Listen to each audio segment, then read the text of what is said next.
great if you just turn it off a bit. Just a bit. Thank you. Hey. Good evening, everyone. And since today I'm the last presenter here, I'm still very happy to be here. Yes, my topic today is about the impacts of xenophobia globally. Well, you might be wondering what xenophobia actually is. So first of all, I'm going to give you the definitions of xenophobia. Xenophobia is originated from Greek. It means strange or foreign. In this way, they meant the fear of strangers or foreigners. However, meant in this way, it is translated to be hatred for strangers or foreigners. You could say that this is very similar to racism actually. This is maybe similar, but racism is actually distinct by by facial features, by skin colors, by your physical characteristics. However, with xenophobia, it is focused on mainly the perceptions that something is foreign or strange.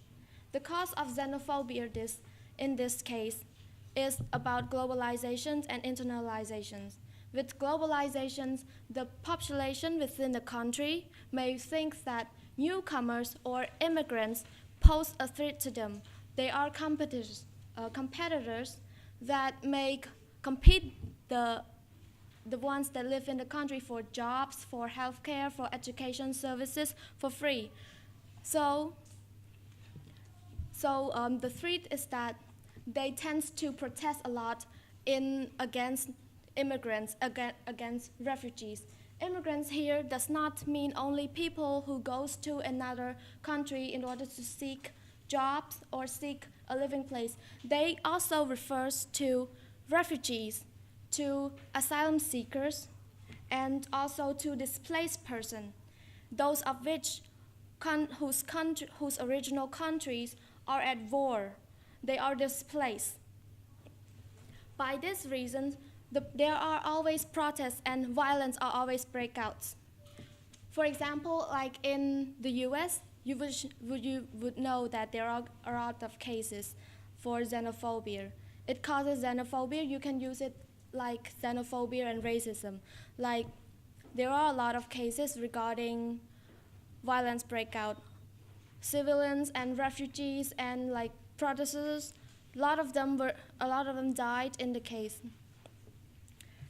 However, the more common is that the refugees problem, displaced problem, and asylum seekers, they're the one who face dangers. Why would they face dangers? Because as the country are at war, they tend to travel to another one to seek one word, survival. They want to survive. They want to find a place so that they could live. Therefore, they tend to go to another country in order to seek the place where they can live, where they could survive for the moment. However, like the case in the European Union, they tend to refuse the refugees. They tend to deny them and settle them back into sea. What happens to the refugees? They almost all of them have diseases because there's lack of food, there's lack of water, there's no hygiene there. Nothing is affordable.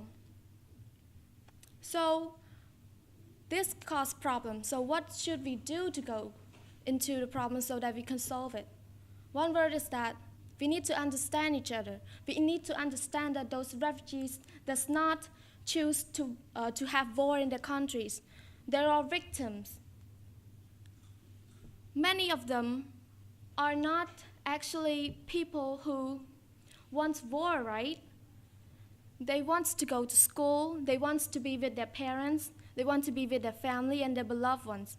But because of war, they are separated. Some of them died, and so they seek a place to survive. If we do not lend them a hand, who would? This is a problem that regards the facts that we have to have faith in humanity. Nothing could change the fact that only we have the strong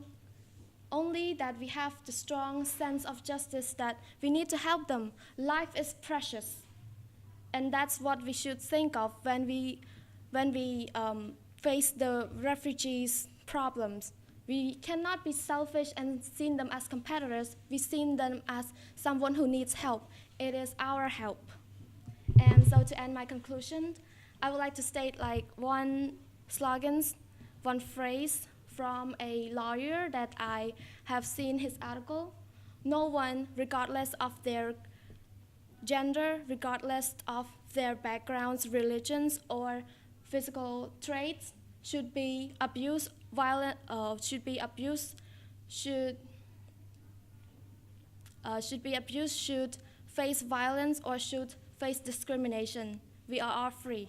Thank you.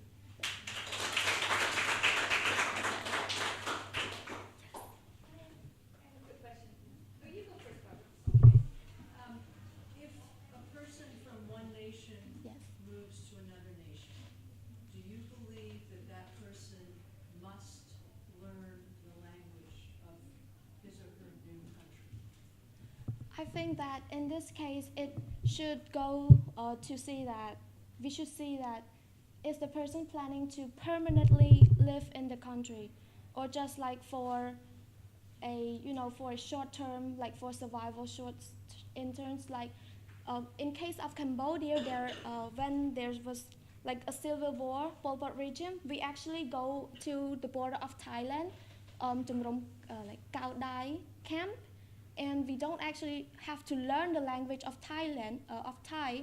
We actually just go there for non-permanent. We just go there in order to escape from the war for just a moment. So, but if you were to live there permanently, like to settle there, yes, this might be the case that you need to learn the language. I just want to be clear, the term xenophobia, you talk a lot about refugees. Yes. Does it apply just to refugees, or is it?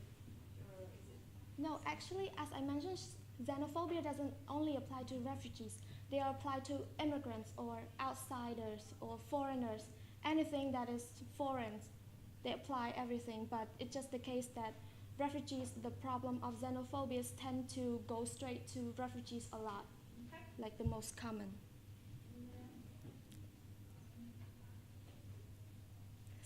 Do you think that there's a problem of xenophobia in Cambodia? I think that the problem with xenophobia in Cambodia does not reach the level to be concerned with. There's almost nothing to be concerned with the xenophobia phenomenon in Cambodia, but as I have heard, Auntie Samning has said that she has read something about a Canadian writer wrote about her journal about xenophobia in Cambodia. Like she actually said that Cambodia tend to have a xenophobia towards her, like they kind of hate her. But as it's not the case actually. Cambodians, when we see foreigners, we tend to have culture shock. And when we have culture shock, we seem to glance all the time, and it's somewhat interpreted in in the wrong way as hating, but it's actually not. Yes. Anyone else with a question? Okay. I have a question related to Cambodia. Yes. Could you tell your opinion about Cambodian people toward Vietnamese people Yes. in Cambodia? Yes. About xenophobia with Cambodians towards Vietnamese people, it is the case that we have a lot of history together, and those histories are not exactly positive. Most of them are negative. So within the Cambodian perspective, we tend to see them as threats, as someone or as a group of people that are not really good. So we tend to have that kind of opinions toward them. Yes. So would you consider then that in Cambodia there is xenophobia? Yes, you can say that this is a type of a xenophobia phenomenon. However, however, in this case, we tend to not letting it like go out of hands. Like we don't just see them and then we just hate speech to them. We don't just fight them the instant we see them. No, not at all. And with the younger generation, we tend to value them. No, I mean we tend to see them as an individual. We don't judge them from their backgrounds, from their religions, or from what country they are, what nationality they are. We tend to see them as, oh, is she or he a good person? It's like, can we be a good person? Like, can we be friends? Like that, we judge them individually.